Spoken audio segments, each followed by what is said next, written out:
মেলায় না রাজনৈতিক আলাপ হল, চলো আজকে এখানে গল্প করি। ঘটনা হল, বাজারের মধ্যে কোনো ছোটোখাটো দোকান আছে।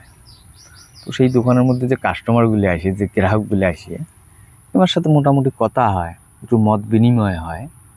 তো তাতে এটি করে বোঝা যায় প্রত্যেকটা মানুষের বর্তমান সময় বা বর্তমান সরকারের প্রতি কিছু কথা আছে, কিছু অভিযোগ আছে। যেমন যে এই যে হোকার উচ্ছেদটা যে হইলো, আচ্ছা এই হোকারি করিয়ে পশ্চিমবঙ্গের মধ্যে কত পরিবেশ চলছে, ওই পরিবেশগুলি এলাকার কী হবে? ঠিক আছে, ওমাকে উচ্ছেদ করো, কিন্তু ওই পরিবেশগুলির বর্তমান সময় যাতে সারভাইভ করবে পায়, সেটির দিনে সরকারের কিছু করা উচিত। এমন নয় যে হুট করে বন্ধ করে দেওয়া, এই একটা অভিযোগ।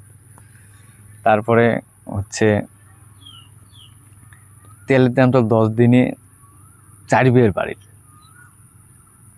এতটা বাড়াটাও ঠিক নয়। তেলের দাম যদি এতটা বাড়ে ফির মেহঙ্গাই আসি দেবে না, মূল্যবৃদ্ধি হয়ে যাবে, জিনিসপত্রের দাম বেশি হবে, দোকানত যে জিনিস তোমার বেশি টাকা দিয়ে কেনা লাগবে। তো একটু স্লো করো, এত মূল্যবৃদ্ধিটা ভালো না, এটা একটা অভিযোগ। তারপরে আর একটা হচ্ছে এই যে এসআইআর এর সময় যে লোকগুলো যে নাম কাটা গেল, মানে প্রথমে তো বিচারাধীন, তারপরে ডিলিট, এখন একটু শোনা যায় যে 27 লাখ মানুষের নাম নাকি ডিলিট হয়েছে। তাহলে এই লোকগুলোকে আবার বর্তমান সময় যে কোনো সময় থানার পুলিশ এসে তুলে নিয়ে যাওয়ার পায়, তুলে নিয়ে যে বিএসএফে হাতত দেবে। এখন তারপরে কী হবে সেটা স্পষ্ট নাই। ফির এলা শোনা যাবে না যে প্রতিটি জেলায় জেলায় নাকি ডিটেনশন ক্যাম্প তৈরি হবে, ওই ক্যাম্পের মধ্যে নিজে রাখবে। তো এইটির আইনটির एक ग्रामेर लोग कैसा लगता है बताओ? किसी को अगर ऐसा उठा ले, फिलहाल हमारा गांव में ऐसा कोई नहीं है, उसका कोई टेंशन नहीं, दिन का है तो খারাপ লাগেगा। তো এটার একটা সরলীকরণ বা ক্যাশের মাধ্যমে যে একে আর একটা বার সুযোগ, তোমার যাবতীয় ডকুমেন্ট নিয়ে কোর্টের মাধ্যমে, যেমনটা আসামত হল এনআরসি, সেই মাধ্যমে হোক। এবার তো হয়ই নাই, তো মোকাই নেই মিলা ইনকো,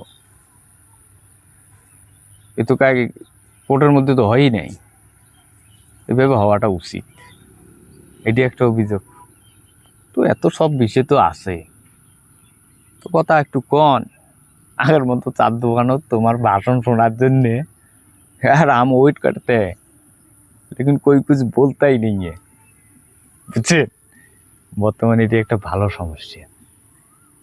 তো যাই হোক, তোমরাও যদি আমার মতো চিন্তাধারার মানুষ হন, তো চ্যানেলটাকে সাবস্ক্রাইব করে দেন। মাঝে মধ্যে আসি একটু গল্প গুজব করবো, ঠিক আছে? ভালো থাকবেন। আর কোনো ধারণা হিংসের মধ্যে নিজেকে জড়াইবেন না। গল্প করো ঠিক আছে, কিন্তু উস্কানিমূলক কথাবার্তা যেন কওয়া হয় না। উস্কানিমূলক কথাবার্তা কায় কয়? খারাপ মানুষগুলো। ঠিক আছে, এটাও মাথায় রাখো। ধন্যবাদ, ভালো থাকবে।